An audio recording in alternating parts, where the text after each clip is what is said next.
I remember the first time I noticed it, the slight bitterness in my morning coffee. I thought it was nothing. Maybe I brewed it wrong. But the mug felt heavier in my hands, like it was holding something more than just coffee. The kitchen in our Lisbon apartment looked sharper, colder, almost unfamiliar under the dim morning light. I rubbed my eyes, trying to shake it off, telling myself I was just exhausted. But the feeling didn't leave me. It clung to me like humidity on a winter morning, invisible, irritating, impossible to ignore. Over the next few weeks, the changes grew louder. I'd eat the sandwiches Clara packed for my lunch or the pasta she made with her perfect olive oil and garlic. And there it was again, a faint, metallic taste at the back of my throat. At first, I joked. "Did you switch the cheese brand?" I asked once with a nervous laugh. She smiled. That effortless, unbothered smile, and gave an answer so vague it meant nothing at all. That's when the doubts started spreading faster than I could push them back. Clara had always been meticulous, almost obsessively organized about everything. Finances, groceries, the way the curtains were pulled exactly halfway each morning. But recently, her movements carried a new kind of precision, a carefully rehearsed casualness when she handed me food, when she placed my coffee in front of me. And her eyes, they lingered on my face just a second too long, watching, waiting, expecting something I didn't yet understand. I kept telling myself I was paranoid. I loved her. God, I loved her deeply. And love, I believed, required trust, even when something didn't feel right. But every morning, every meal, every cup began to feel like a quiet battlefield, a war I didn't even know I was fighting.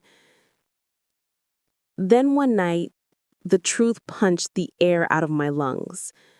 I was washing dishes, half asleep, when I noticed something tucked behind the sugar jar. A small blister pack, almost empty. My fingers stopped in the warm suds, and for a moment, the entire kitchen fell silent around me.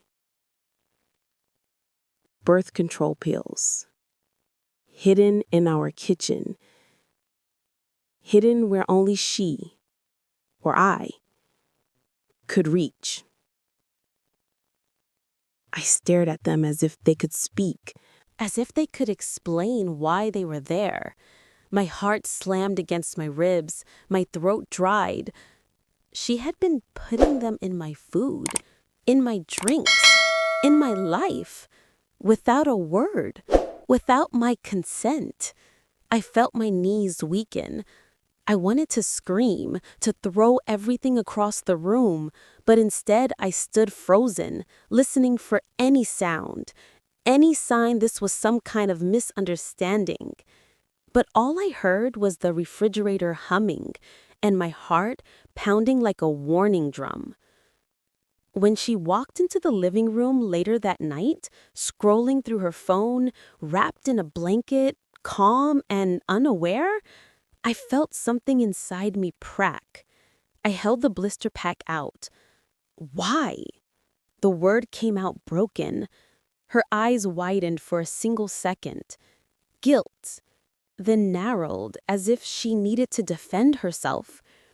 She whispered, "I didn't think. I didn't know how else to manage it." Manage it? My voice rolls.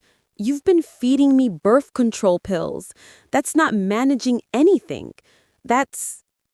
I couldn't even finish the sentence. My hands trembled. My chest tightened. She reached for me, hesitant, pleading. I was scared. I wasn't ready. I didn't want things to change yet. I thought I was protecting us. protecting us. The words sliced through me like cold steel. I remembered every meal she ever cooked for me, every morning coffee, every moment I trusted her with my life, every sip, every bite, all of it now tainted by this hidden truth. I left the apartment that night, walked through the narrow Lisbon streets alone. The cold air stung my face, burned my lungs, but it was the only thing that felt real. For days, we barely spoke beyond civil sentences that cracked under the weight of everything unspoken. She looked smaller, quieter. I could feel the guilt pouring off her, not the kind that seeks forgiveness, but the kind that fears consequences. I wanted to hate her. I tried to, but hatred demands energy I didn't have. Grief is heavier, more exhausting. I mourned the version of our relationship I thought we had, pure, mutual, untouched by manipulation. Weeks later, in a quiet moment, I found her asleep on the couch, her hair messy, her breathing soft. She looked human, flawed, afraid, and I realized I still loved her, painfully, deeply, confusingly. But love isn't the same once it's been violated. Now, when I look across the table, I see two versions of her: the woman I loved and the woman who betrayed me, both living in the same body. And whether we heal or fall apart, one thing is certain: the memory of that betrayal will always linger, just like the bitter taste in my coffee that morning. For everyone following my stories, your support means the world. If this story pulled you in, help me reach 5,000 subscribers so we can explore more stories that dig into love, trust, and the complicated corners of the human heart.